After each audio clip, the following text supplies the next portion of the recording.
Hello and welcome to Preacher Man TV. I believe that this is the 31st episode, and I am very, very happy to be here with you today. And I'm glad that you guys are joining me. So let me see if I could pull up some of your comments and stuff as we go into this thing. I am so bad at this. I could never find that stuff. I don't know why. Yes. So guys, we have a nice little program prepared for you today, and I hope that you enjoy it. Let me tell you who's in the studio with me. No, we do not have Haitian John today, but as usual, I have my boy Jesh, and he's up on the inside. Yo, yo, yo, yo. Yo, yo, yo, yo, yo. Yeah. Right. DJ just was said he's suffering from a lack of haircut these days. You know, his hair is not looking as cute as it normally does. My nice middle part. Yes, middle part or center part, however you want to call it. There's someone at my front door. Yes. So, guys, we have a couple memes prepared for you today, right? So, so there's one up. Let's put one up. One of those up. I just like really. I'm not a big Star Wars fan, but when I saw this one, um, I had to laugh. And if you don't get, well then, I'm gonna try to explain. I didn't get it at first. Josh didn't get it because he's not a Star Wars fan, right? It says, remember folks, to always wash your hands. And we have Chewbacca scrubbing out Han Solo. Right? That's really, really funny. Oh my gosh, that's hilarious. Guys, if you don't find that hilarious, I don't know. But it is. Right? Yeah, I'm looking for my comments. Where do I find my comments, Jesh? Reload the page. I am doing that constantly. Yes. So, nope, can't see it. Can't see it. Can't see it. Nope. All right. Let's get another one.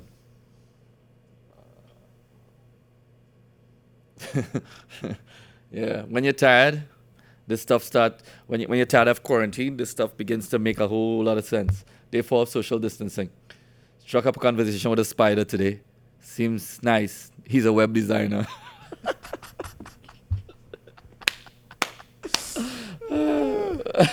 that's Wow. that's hilarious, man.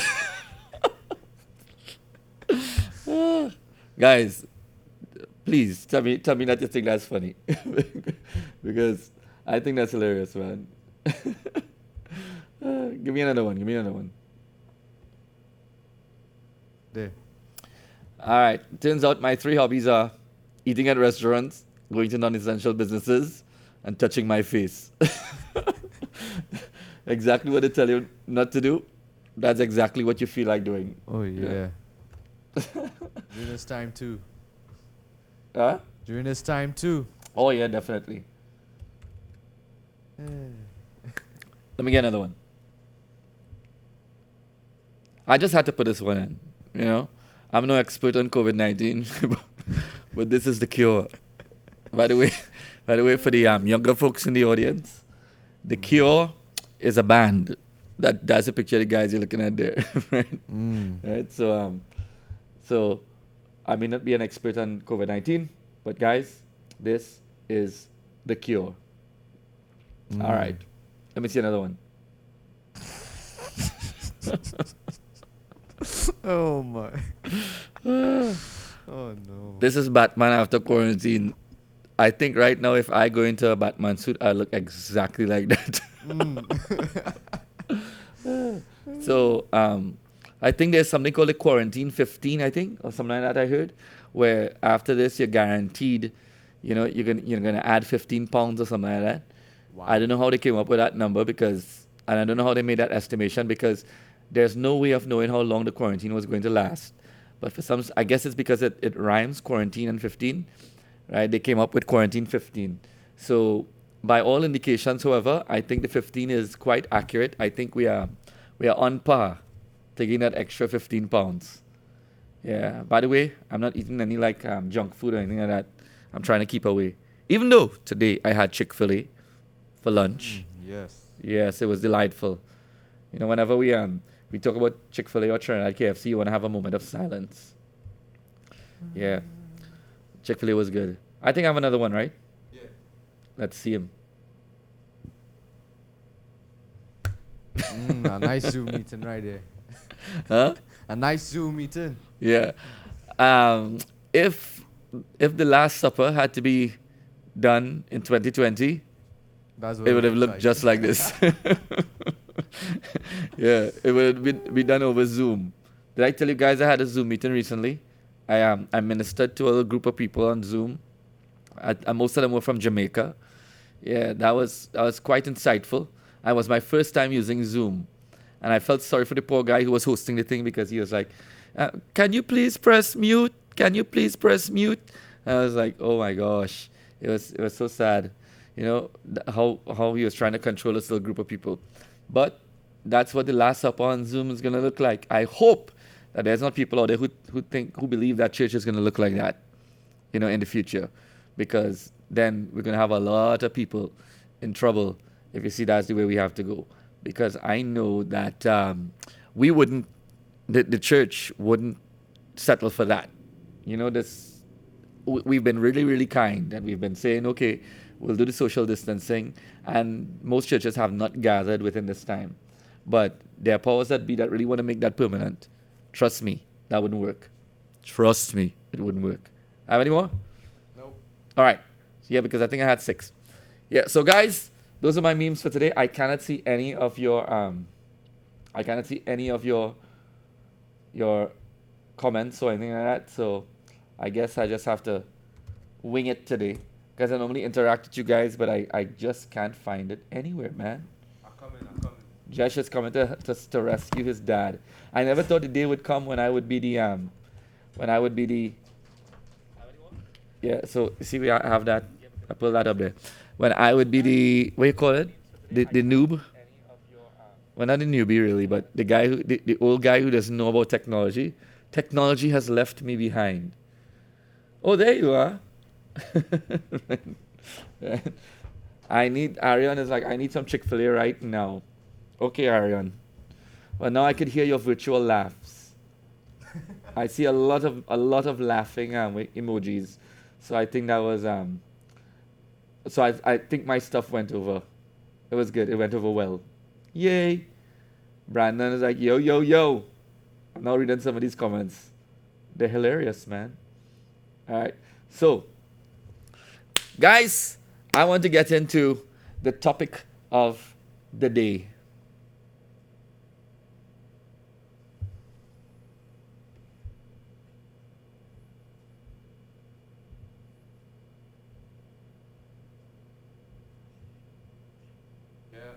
All right, we're back. I was preparing my topic of the day. All right, so I'm going to talk to you today about, the theme of the topic is the truth about absolute truth. So, like I spoke to you a couple weeks ago on postmodernism, where it's basically the belief, or the ideology that we've passed down. And if you go to any university now, most of the students are being, and I want to use this word very deliberately, infected with that kind of thinking, where there's nothing that is absolute, no truth that is absolute. So with today's advanced philosophical thinking, it is not straightforward to say that something is true or not true. So I could tell some young person these days, this mic stand is black, and they're going to tell me that is your opinion, right? It may not be black. What you understand as black, right? That's what you define it as. But to somebody else, this may be blue. Yes, that person may be a psychopath because we know what blue is. When you look up to the sky and you say the sky is blue, they will say that is not absolute. The sky is blue, but it may be blue for you, but it's not blue for me. Right? So people, that's the kind of thinking that we have now, and it's very deliberate. And a lot of you don't understand, you don't realize that kind of thinking is imbued into our modern day society. It's making its way into our consciousness. It used to be just a few years ago that you'll only find this kind of stuff, this high-end stuff, progressive stuff in universities. But now you'll find them seeping into high school, and then you find this new age thinking seeping into middle school. and some elementary schools. I remember when Ellie was in around standard 3, she had a substitute teacher, and he came in and he was like, guys, you have to focus with your mind's eye. So I was so happy that he was only there for one day, otherwise, because I would have gone in, I would have found a fourth eye for him, right? At the end of the day, you keep that stuff at bay. But unfortunately, it's making its way into all our lives, and we have to be very cognizant. We have to be very, very ready and willing to call a spade a spade. We can't do that anymore. Today, many will tell you that there is nothing as absolute truth. They normally posit these claims as absolute truths, thus offering many self-defeating arguments. Some submit that if an absolute truth does exist, then it is out of the reach of human comprehension. Is that statement absolute true? It's really simple. So here are 3 schools of thought. Right? Here are 3 schools of thought. And the reason why I want to give you these 3 is because this is what a lot of people are engaging in these days, right? This is what a lot of people believe. This is what they adhere to, right? And the first one is relativism, right? Everything is relative. Like when you say to somebody, it may be true for you, but not true for me, right? And relativism says absolute truth does not exist, right? They say that. Now, why is that statement not logical? Think about it. Why is that statement not logical? That's a very good question, right? Because I am submitting to you that statement is not logical. And people will, and you have professors out there who will spin so many webs and weave so many baskets around your head that by the time they're done, you think that, oh my gosh, they're the most brilliant people on the earth. But if you just stop and you look at it in a simple way, it's going to blow your mind. Here it is, sir. Absolute truth does not exist. So you tell someone, hey, that may be true for you, but not true for me. And and you find it very, very difficult to combat that argument. You say, I think that this mic is black. And they'll say, well, I do not perceive it as black. To me, it is not black. You tell a man he's a man. You're a male, right? And they say, and he will tell you, to you I look as a male, but I am not a male. So these relativists will tell you that absolute truth doesn't exist. And here it is, sir. And here's why this is self-refuting, why it doesn't make any sense. The claim that absolute truth does not exist is either absolutely true or not. So if they are true that absolute truth doesn't exist, well then, what they're saying cannot be absolutely true. Anybody get that? But of course, it can't be absolutely true, since that would create a contradiction. It contradicts itself. So if you say absolute truth does not exist, and then come out to say that what you just, that claim is absolutely true, then you're contradicting yourself. It's a lie. It can never be absolutely true. So it is impossible for that to be true. We would have proven the existence of an absolute truth, right? The claim itself, if we say that absolute truth doesn't exist. Since it cannot be absolutely true, we must concede that there are some cases in which the proposition absolute truth doesn't exist must be false. In which case, we're back to affirming the existence of absolute truth. So absolute truth exists. To put it another way, the claim absolute truth exists is absolutely true. See? It's absolutely true. And at the end of this, I'm going to talk to you about the most absolute of truths that exist in all truth, the truth of all truths. You see, the thing about it is, the head, right? What all these ideologies hinge on is what the believer or the skeptic believes the truth to be. But the truth about absolute truth is that it doesn't need the confirmation of the believer in order to be true. The truth remains true regardless of the person observing it. Anybody get that? A thing does not need to be, it is not verifiably true. It is not verified in its truthfulness when you believe it. So if you don't believe in a thing, that doesn't mean the thing is not true. If you believe in a thing, that doesn't mean that it is more true. Right? And the problem is, people always look at things and they say, well, that's your opinion. When the truth is, their relativistic worldview is an opinion. But the people who actually see truth for truth and say that, they often kind of flip the tables and say, well, no, that's your opinion. That's from Titus 1 and 15. To him that is pure, all things are pure. To him that is defiled, all things are defiled. So, in other words, they always blame people for what they're guilty of. What they're doing themselves, they always project it back onto other people. And that's quite sad. So, relativism is one. There's a next one called skepticism. And what skepticism basically tells you is certain knowledge is impossible. There are certain things that you cannot know. We can't know anything for certain. This is the claim. We can't know anything for certain, or they would say something like, I don't know if we can know anything for certain.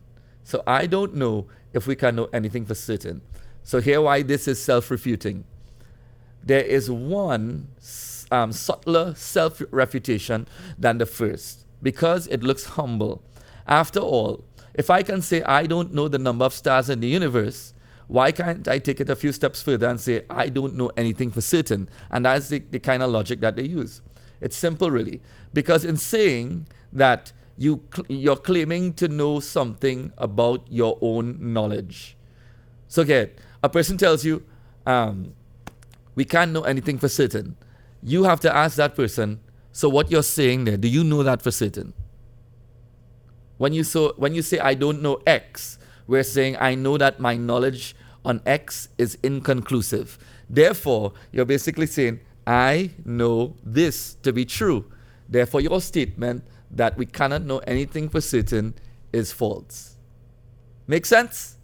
Yes. So, a lot of people miss that, and people delve deep into skepticism, relativism, and they don't see how the things that they believe contradict themselves, right? And if you were to sit down and talk to a learned, not a novice, which most people are novice, a learned relativist or a learned skeptic, they will find a lot of words, a lot of jargon, a lot of rhetoric, to beat around the bush. But this is plain old simple truth. You can't get away from that, right? When they make claims and statements like that, they refute it. So what the skeptics have come out to do when they say there is no knowledge that is certain and certain knowledge is impossible, they call it a theory, right? They say that there's a theory that certain knowledge is impossible. So in other words, we're not certain if certain knowledge is impossible. So if you're not certain that certain knowledge is impossible, then why make the statement at all? Then why adhere to that or research it in the first place? Or if you do research it, why keep going when you come to the point where, hey, we're certain that certain knowledge is impossible, right? So it just contradicts itself. Then there's another worldview, a third one that I want to talk about. It's called scientific materialism. I hope you guys are getting from this, right? I don't want to talk above anybody's head. And if you want to read up some of the stuff, if you go online to look for it, it's very, very hard to cut, chew, and swallow. That's why I kind of try to break it down as simple as possible. I saw one gentleman, he did very good. I took some of his stuff today, and his website is called strangenotions.com. You can check it out. But I don't know all the rest of stuff that he writes on. But if you're looking for this specific topic, he has a website called 3 Steps to Show That Absolute Truth Exists. Right? So you could go check him out. Scientific materialism. Scientific materialism is the belief that physical reality, as made available to the natural sciences, is all that exists. Right? So what they basically say to you, scientific materialists, they tell you that everything you see, you touch, you smell, you taste, everything that the senses, right? Everything that is in physical reality is all that there is. Their claim is that all truth is empirically or scientifically testable. Right? All truth is empirically or scientifically testable. But here, why this is self-refuting. Ready for this? The claim that all truth is empirically and scientifically testable is not empirically or scientifically testable. Anybody get that? Yeah. So you're basically making a claim that is not testable. And your claim is that all truth can be tested scientifically. When that claim that all truth, right, is empirically and scientifically testable, it cannot be tested. So therefore, if what you're saying is truth, well, and you can't test it, then what you're saying is wrong. See why it's self-refuting? It's not even conceivable to scientifically test a hypothesis about the truths of non-scientifically testable hypotheses. In fact, all truth is empirically or scientifically testable is a broad, self-refuting, metaphysical claim. Right? So what about the seemingly moderate claim we cannot know if anything is true outside of the natural sciences? Remember, from the second one, when you say I don't know X, it means the same as saying I know that my knowledge on X is inconclusive. Here it means I know that my knowledge on the truth of things outside of the natural sciences is inconclusive. If I were to write this stuff personally, because some of it I wrote, but if I were to write this stuff, that last thing there I took straight out of that guy's page, you wouldn't be able to understand it. But I love how simply put it, right? And when I write it, I'm sometimes not able to understand it. So it's really it's really simple when you really think about it. People make these claims, and it sounds so grand, and it sounds so smart. All truth is empirically and scientifically testable. In other words, they came up with an end, and they basically doctored the truth to meet that end. So they're basically saying, if we can't test it, if we can't test it scientifically, well then it's not true. And we all know that a man cannot test God empirically or scientifically. Therefore, it leads to one conclusion, that God is not true. So why is there an assault on absolute truth? Why is there an assault on truth as a whole? I'll give you 3 reasons why, and then I'm done. One of the major things to come out of the assault on truth is dangerous ideologies and philosophies and concepts. And those three of those is just three in a number of horrid things to come out of those beliefs, right? So the reason why they do that is because the obfuscation of truth legitimizes lies. For this reason, we see so many beliefs that are quite difficult to posit without corrupting truth, right? So when you obfuscate the truth, things that are not true begins to look true. So you have things like, I'll give you two. Amorality. A person will say, I'm not moral, I'm not immoral, I am amoral, right? And amoral is basically this, having or showing no concern about whether behavior is morally right or wrong, right? So even now, we Christians, we live by the moral law of God. The world actually lives by the moral law of God. We tell you, and it's kind of summed up in the Ten Commandments: don't kill, don't steal, that kind of stuff, right? But now, when we have to do away with the moral law, people basically have to create a morality of their own, right? Because if you get rid of the moral law, you basically have to come up with good and evil on your own.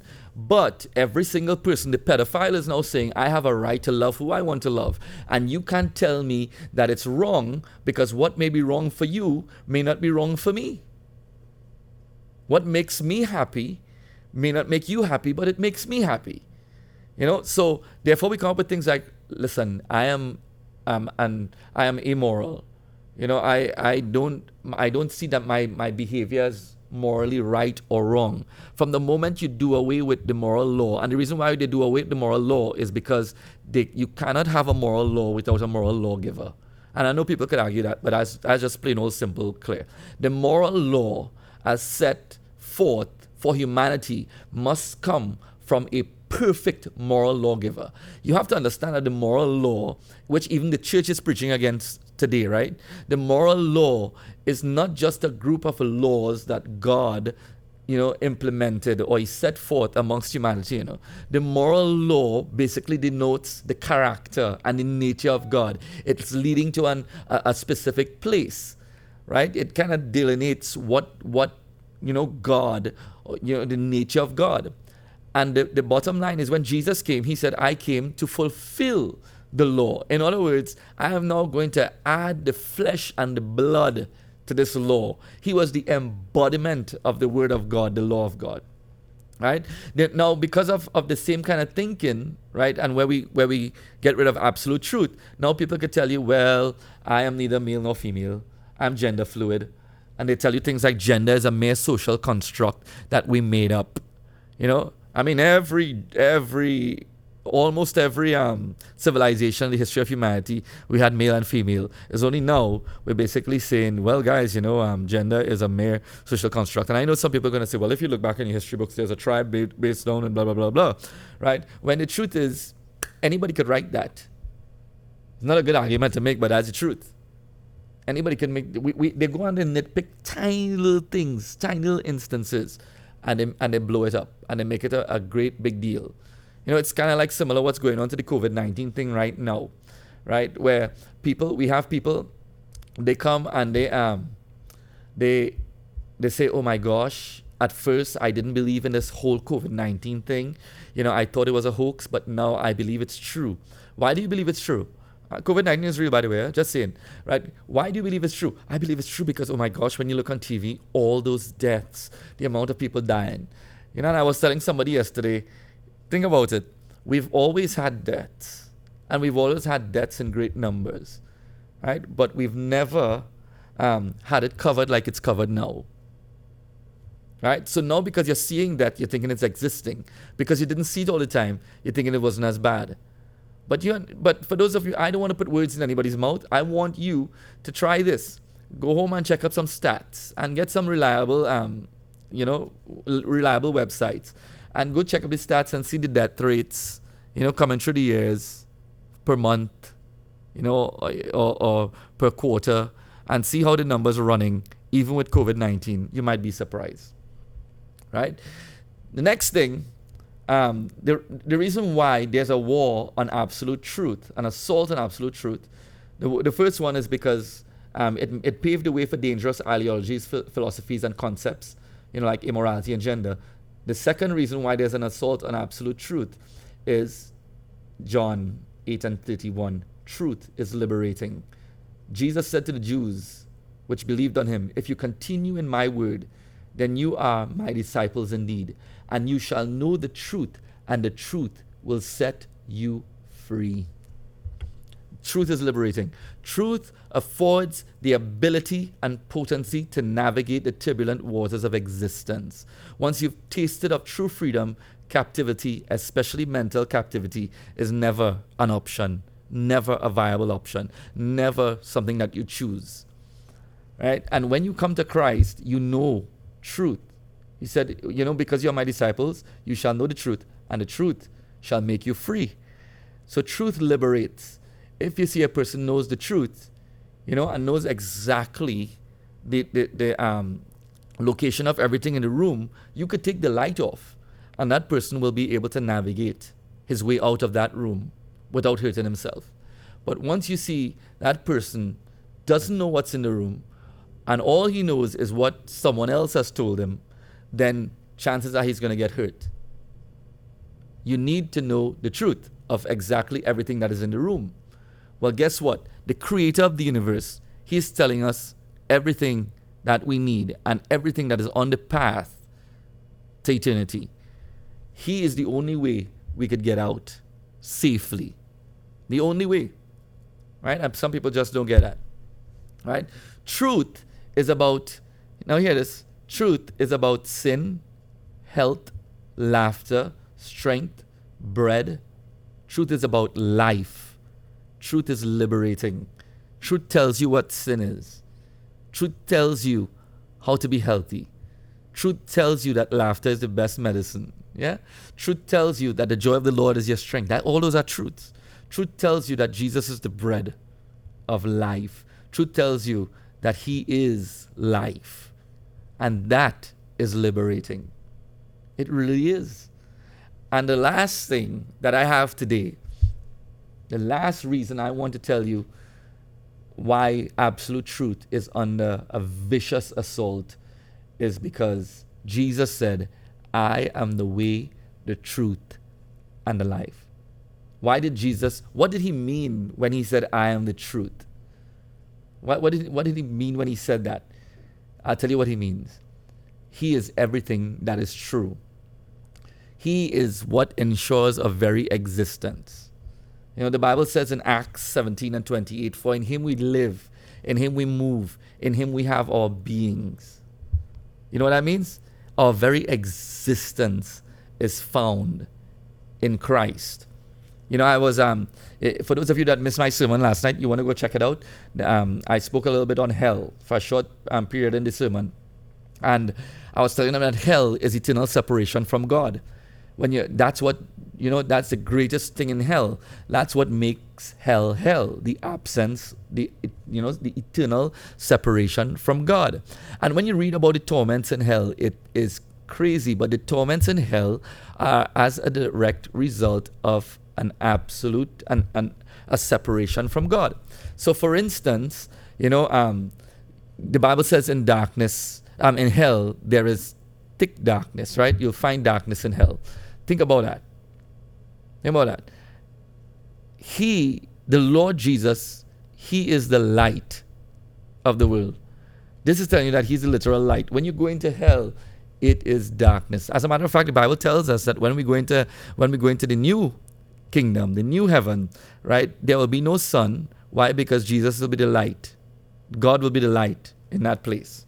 Jesus said, I am the bread of life, And some of you might say, well, that's not literal bread. Hear this, The devil is trying to tempt Jesus. And he said, if you are God, command these stones to be made bread. Right? Jesus said, man shall not live by bread alone, but by every word that proceeds out of the mouth of God. What live was he talking about there? That was literal life.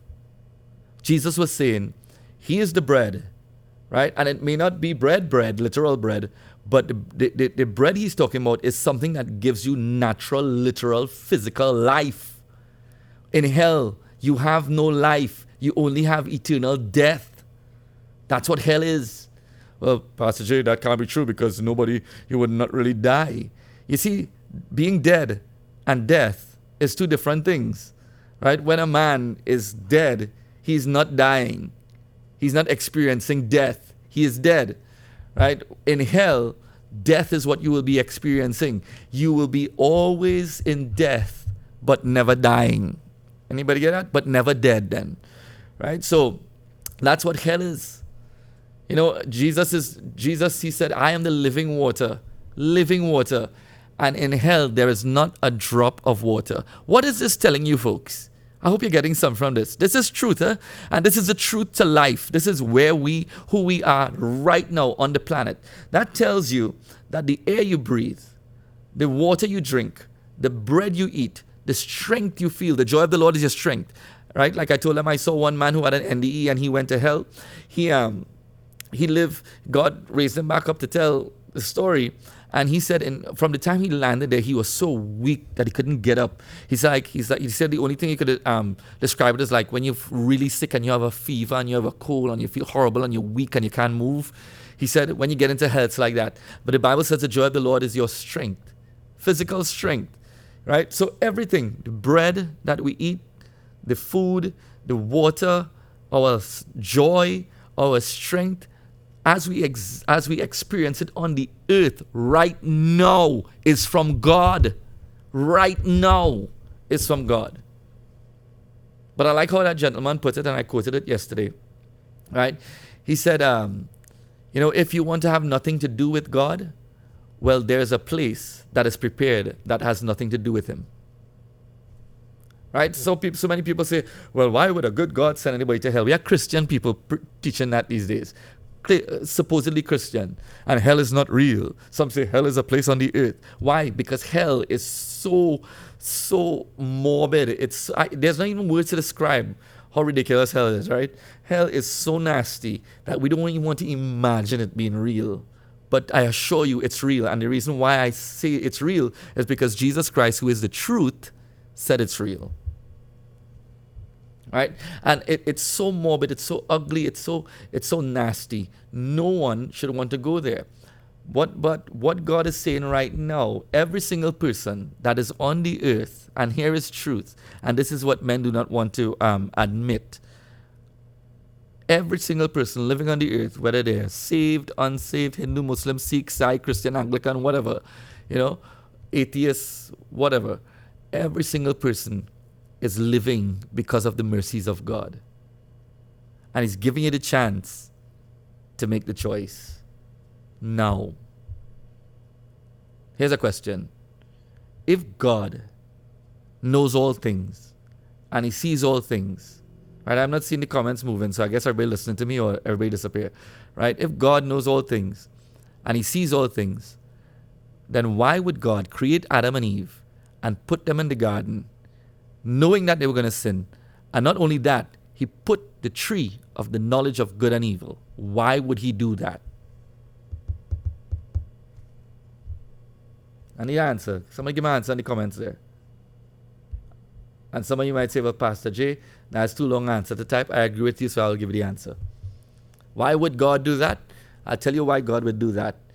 One word. Love. Love. How is that love? How is exposing your beloved creation to love? Well, if you have love, if you want true love, you must have freedom.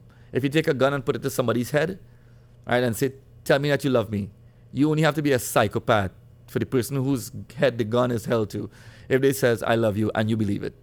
The only reason why they're saying it is because you put a gun to somebody's head, right?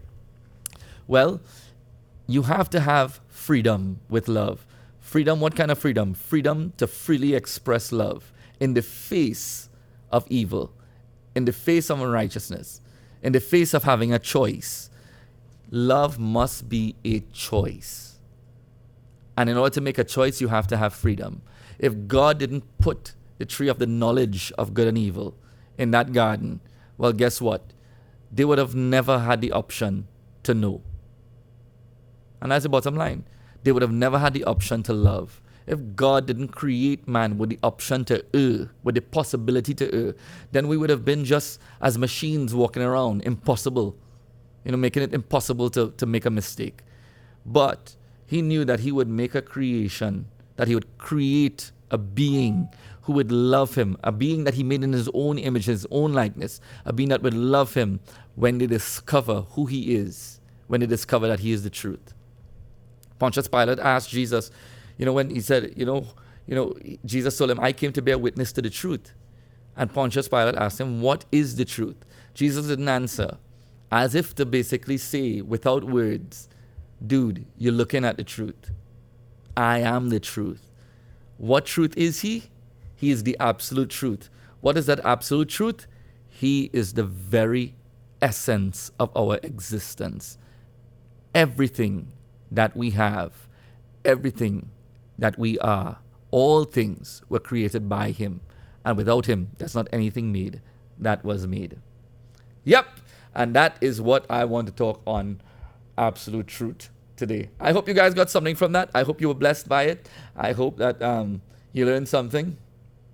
So, guys, yeah, I saw Ariane wrote free will there. Positively right. Very good. Very good. Right, you are right.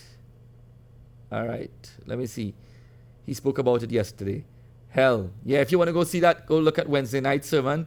It is called Without God, and you'll learn what living without God is like. All right, so guys, I'm very thankful that all of you all of you joined in today. All of you joined on today, and I pray that you are blessed. Tune in next week at the same time for Preacher Man TV and Shadul Otari, of course. And on Monday, don't forget, we have our live prayer sessions, right?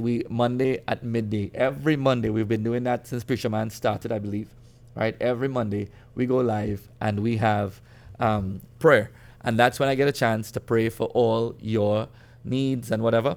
And this evening, we have prayer as well on the Hope NYC Facebook page, so you could check that out. It's going to be awesome. Pastor Shara is leading that this evening, I believe. Am I right, Josh? Yeah. So Pastor Shara is going to be on that one. So check that out. Well, I know everybody who's on here, you're always on that. So that's cool. So guys, thank you for joining us. Love every single one of you. I will see you soon.